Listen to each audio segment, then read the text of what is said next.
Praise the lord. ప్రియమైన సహోదరులందరికీ mirror of Christ తరపు నుంచి శుభాలు.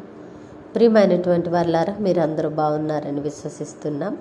విన్న వాక్యాలను తప్పకుండా షేర్ చేయండి. పరిచర్య బహుభారం కలిగి ఉన్నది, సహకరించడానికి ముందుకు రండి. మరి ఈరోజు దేవుడు మనతో మాట్లాడుతున్న బలమైన మాటలను బట్టి బలపరచబడదాం. హల్లెలూయా. కీర్తనల గ్రంథము 34వ అధ్యాయము 18వ వచనము. విరిగిన హృదయము గలవారికి యెహోవా ఆసన్నుడు. దేవునికి మహిమ కలుగునుగాక. ప్రియ సహోదరుడా, ఈరోజు విరిగి నలిగిన హృదయముతో దిక్కుతోచక దేవుని సన్నిధిలో కనిపెడుతూ ఉన్నావా? అయితే శుభ వాగ్దానం ఇది. విరిగిన హృదయము గలవారికి యెహోవా ఆసన్నుడట.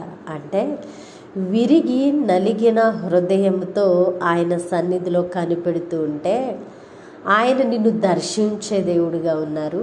నీ విరిగి నలిగిన హృదయములో ఆయనకిచ్చిన స్థానాన్ని బట్టి నిన్ను నిలువబెట్టే స్థానము ఆధారపడి ఉన్నదని నీకు తెలియపరిచే దేవుడిగా ఉన్నారు. ప్రియా దేవుని బిడ్డ, ఈరోజు లోకంలో ఉండి విరిగి నలిగిపోయిన స్థితిలో ఉంటే మన స్నేహితులు, బంధువులు మన వైపు చూసి హేళన చేయవచ్చు. కానీ దేవుని సన్నిధిలో విరిగి నలిగిన హృదయంతో ఉంటే ఆయన మనల్ని హత్తుకునే దేవుడై ఉన్నారు.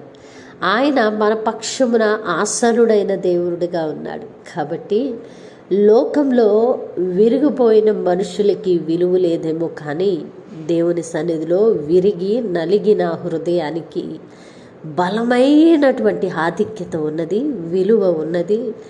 దానికి ఆశీర్వాదము దాచి ఉంచబడి ఉన్నది. కాబట్టి ప్రియ మిత్రమా, నువ్వు లోకంలో విరిగి నలిగిన వ్యక్తిగా ఆదరణ కొరకు పరుగు పెట్టవద్దు, కానీ దేవుని సన్నిధిలో విరిగి నలిగిన హృదయముతో నిలువబడి ఉండు. నువ్వు పరుగు పెట్టనవసరం లేదు. లోకంలో దేవుని సన్నిధిలో నిలబడితే చాలు. నీకు నీ పక్షమున ఆయన ఆసన్నుడయి నీ ప్రతి అవసరత అక్కర తీర్చి నిన్ను ఆశీర్వాదానికి వారసులుగా చేసేటువంటి దేవుడు. అద్భుతమైన మాటను బట్టి ఆదరించబడ్డారని వినవాక్యము ఫలింపు కొరకు ప్రార్థన.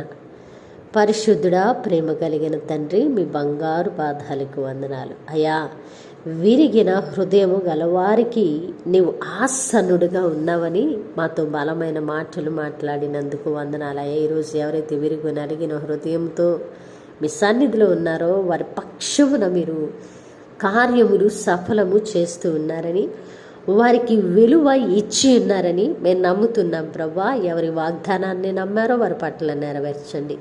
అయా, ఈ పరిచర్యకు సహకరించే ప్రతి బిడ్డను వారి కష్టార్జితమును నూరంతరగా దీవించండి. చేసిన ప్రార్థనకు దీవెన జవాబిచ్చారని నమ్ముతీ ప్రార్థన నజరుడనే యేసుక్రీస్తు నామమున సమర్పించి అడిగి వేడుకుంటున్నాం తండ్రి, ఆమేన్. ప్రియమైన దేవుని బిడ్డలారా, విన్న వాక్యాన్ని తప్పకుండా షేర్ చేయండి. పరిచర్యకు సహకరిస్తారని నమ్ముతున్నాను. దేవుని చిత్తమైతే మరలా కలుసుకుందాం. దేవుడు మేము దీవించును గాక. ఆమేన్.